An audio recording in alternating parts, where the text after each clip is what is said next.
হইল কি আমার লাইক ভাইয়ের দোকান। আপনারা আসবেন ওই দোকানও সব ধরনের পণ্য পাইবা। বাচ্চাদের পণ্য খেলনা টেলনা বিভিন্নতা আছে।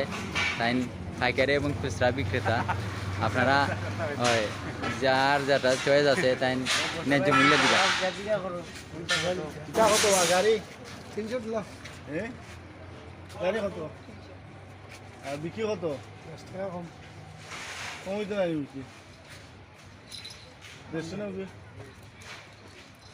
এক ভাই গাড়ি দর করা তাই 300 টাকা চাইছো না তাই হইরা 150 টাকা আর কিছু কম বেশ হইরা নেও কাকি দিও নি মুগি দেখা আগে তো যাও তো আইন দেখি তো না।